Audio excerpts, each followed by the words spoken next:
अस्सलाम वालेकुम। आज मैं केक रस बनाने लगी हूँ। उसके लिए मैंने 1 कप बटर और थोड़ा सा ऑयल डाला। उसमें 1 कप बटर और ऑयल और 1 कप शुगर डाली है इसमें।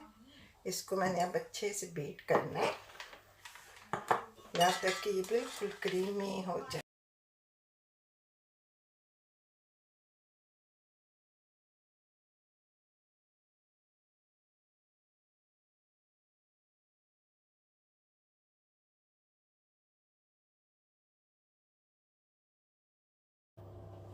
क्या ये बैटर बिल्कुल क्रीमी हो गया, चीनी और बटर यकजान हो गए हैं। अब मैं इसमें बाकी की चीज़ें डालती हूँ। ये मैंने अंडे सारे करके एक एक करके तोड़ के रख लिए। इनको 1 बाय 1 डालूंगी। कभी भी एक साथ अंदर इस अमीज़े के अंदर ना अंडा तोड़े। अगर एक भी गंदा निकला है तो सारा आपका मिक्सचर ख़राब हो जाएगा।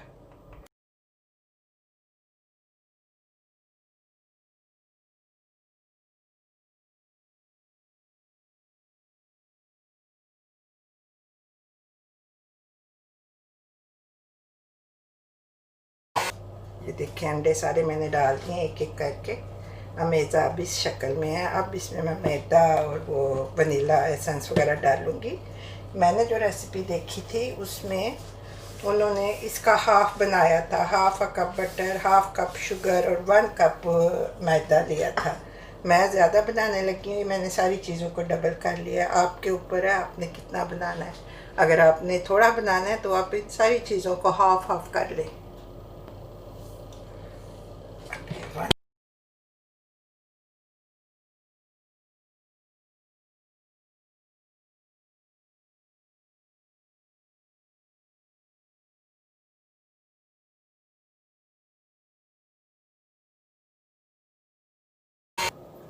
ये इसमें 1 चम्मच खाने का चम्मच vanilla essence,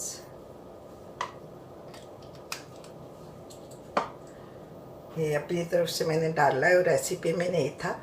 half a cup coconut है, क्रश्ड कोकोनट, और हाफ़ अ कप बादाम है। ये भी मैं अंदर डालने लगी। ये भी केक में अच्छे लगेंगे। और मैंने फ्लावर लिया है। आपने भी यही लेना है। अगर आपने प्लेन फ्लावर लिया तो फिर आपने इसमें बेकिंग पाउडर और बेकिंग सोडा डालना है खुद से। फिर वो आप उसके ऊपर देख लें कि क्या रेसिपी में होता है। और ये 2 चम्मच मिल्क के और डालने लगी। मुझे लग रहा है ग्रेवी ये इसका मिक्सचर ज़रा सा गाढ़ा हो गया। और pinch of orange colour.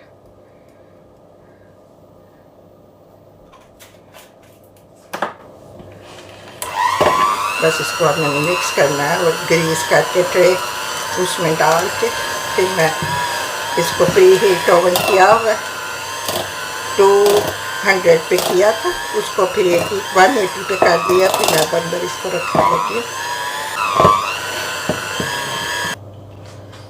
Tray को अच्छे से ग्रीस कर लें, बटर से, मार्जरीन से, ऑयल से, जिस भी चीज़ से।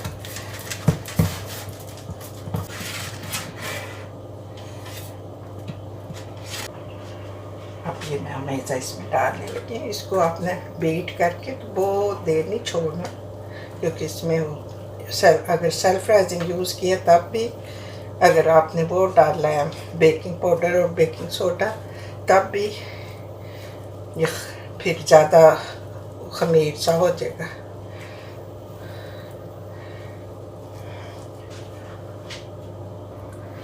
अब ये मैंने हमेशा सारा इसमें डाल दिया। और ओवन मैंने पहले 200 सेंटीग्रेड पे प्री हीट किया था। अब मैंने 180 पे कर दिया फ़ैन के साथ। और इसको मैं 55 मिनट के लिए बेक करूँगी। फिर निकाल के देखती हूँ। ये मेरा बड़ा अच्छा ब्लॉक सा बन गया। मैं बस इसके अंदाजे से ना निशान लगा लूँगी, क्योंकि हाथ से मुझे लग नहीं रहा कि मेरे से सीधे बनेंगे लगेंगे। काट एक दफ़ा सीधे सीधे कट जाए तो फिर मैं इसकी पीस कर लूँगी। बड़ा हो गया।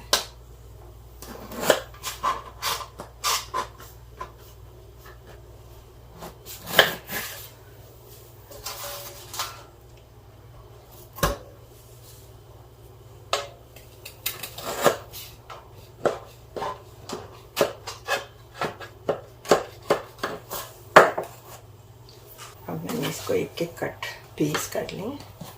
अब इसको मैं अंदाजे से रस के साइज़ के काट लेती हूँ और ओवन को 150 पे पहले मैंने बंद कर दिया था और डोर उसका थोड़ा खोल दिया था कि वो ठंडा हो जाए। फिर उसको अब मैं 150 पे ऑन करके फ़ैन के साथ तो फिर ये अंदर रख दूँगी और जब तक ड्राई नहीं हो जाते क्रंची उस वक्त तक इनको बेक करूँगी दोबारा। ये मैंने अब सारे काट के इसमें ट्रे में रख लिए। अब मैंने ओवन को 150 पे ऑन करके तो इनको अंदर रखने लगी। ये बस जब ड्राई हो जाएंगे तो फिर मैं इनको निकाल के दिखाऊंगी आपको कि कैसे बने हैं क्रंची। मेरा भी पहली कोशिश है, खुदा करे कि अच्छी बन जाए। बस बन गए हैं, बड़े अच्छे और क्रिस्पी हो गए हैं। ये देखें। अब इनको आप डब्बे में जैसे अपने रखते हैं दूसरे बाज़ार से भी ला के रख लें और इन्जॉय करें। आप भी अगर बनाएं तो प्लीज़ मुझे ज़रूर बताएं कैसे बने हैं।